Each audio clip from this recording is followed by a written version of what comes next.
Hi வணக்கம். நம்ம பல்லு ப்ளீட் எப்படி அரேஞ்ச் பண்ணுறதுன்றதை பார்க்க போகிறோம். இந்த மாதிரி நம்ம பண்ணும்போது பிகினராக இருந்தாலும் நமக்கு ரொம்ப ஈஸியாக இருக்கும். நம்மளோட லெஃப்ட்டில் வந்து பல்லோட ஹெட் இருக்கிற மாதிரி பார்த்துக்கோங்க. சாரீ டோட்டலாக தலைக்கீழ திருப்பி போட்டுருங்க. நம்ம கிட்ட இருக்கிற போர்ஷனை வந்து பாடி சைஸ்க்கு ஏற்ற மாதிரி மேல் பக்கமாக பார்த்து 3 இன்ச்சோ 4 இன்ச்சோ அது அந்த இன்ச்சஸ்க்கு ஏற்ற மாதிரி மேல் பக்கமாக மடிச்சுட்டு ஒரு க்ரீஸ் லைன் கிரியேட் பண்ணிவிடுங்க. கிரியேட் பண்ண க்ரீஸ் லைன் மேலே நமக்கு ஆப்போசிட்டில் இருக்கிற பார்டரை கொண்டு வந்து வைங்க.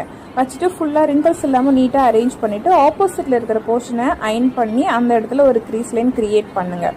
கிரியேட் பண்ணி ஒரு ஃபோல்டிங்கை கிரியேட் பண்ணுங்கள். லைன் மாதிரி கிரியேட் பண்ணிவிட்டு அந்த லைனை கொண்டு வந்து ஃபஸ்ட்டு கிரியேட் பண்ணோம் இல்லையா, அந்த க்ரீஸ் லைன் மேலே வச்சுட்டு மறுபடியும் ஆப்போசிட்டில் இருக்கிற போர்ஷனை அயன் பண்ணுங்கள். இந்த மாதிரி ஸ்டெப்ஸில் நம்ம பண்ணும்போது 8 to 10 ப்ளீட்ஸ் வரையும் நமக்கு ப்ளீட்ஸ் கிடைக்கும்.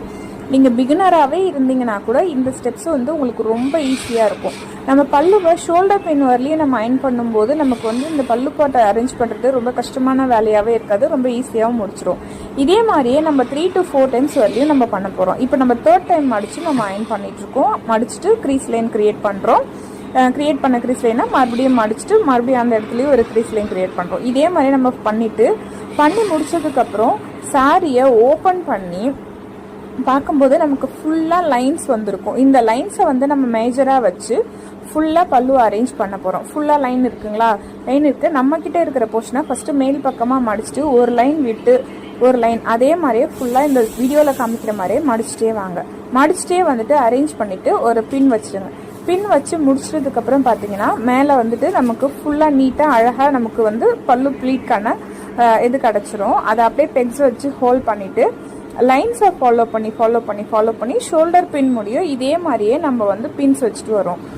பல்லுவில் பார்த்தீங்கன்னா 3 to 4 பின் வரையும் நம்ம வைக்க முடியும். ஸோ இந்த மாதிரி அரேஞ்ச் பண்ணிவிட்டு பல்லுவில் வந்து பின் வச்சுருங்க. பின் வச்சுட்டு பல்லு போர்ஷன் மட்டும் ஃப்ரண்ட் அண்ட் பேக் அயன் பண்ணுங்கள். வேறு எந்த போர்ஷனையும் பேக் சைடில் நம்ம அயன் கொடுக்க வேண்டாம். பல்லுவில் மட்டும் ஃப்ரண்ட் அண்ட் பேக்கு ஃபுல்லாக நீங்கள் அயன் பண்ணிக்கிட்டே வாங்க. இதே மாதிரியே அயன் பண்ணிவிட்டு ஃபுல்லாக நீங்கள் எடுத்துட்டிங்கன்னா உங்களுக்கு ஷோல்டர் ஃபுல்லாக்குமே பல்லு நீட்டுக்குமே ஒரு மாதிரி நீட்டாக அழகான ஒரு ப்ளீட்ஸ் உங்களுக்கு கிடச்சிரும். இப்போது இந்த வீடியோவில் காமிக்கிற மாதிரி ஃபுல்லாக நம்ம அரேஞ்ச் பண்ணி முடிச்சிட்டதுக்கப்புறம் ஓப்பன் பண்ணி பாருங்கள். உங்களுக்கு ரொம்ப சூப்பரான உங்களுக்கு ப்ளீட்ஸ் கிடச்சிரும். இதே மாதிரி ஸ்டெப்ஸை நீங்கள் ஃபாலோ பண்ணிவிட்டு எப்படி இருக்கு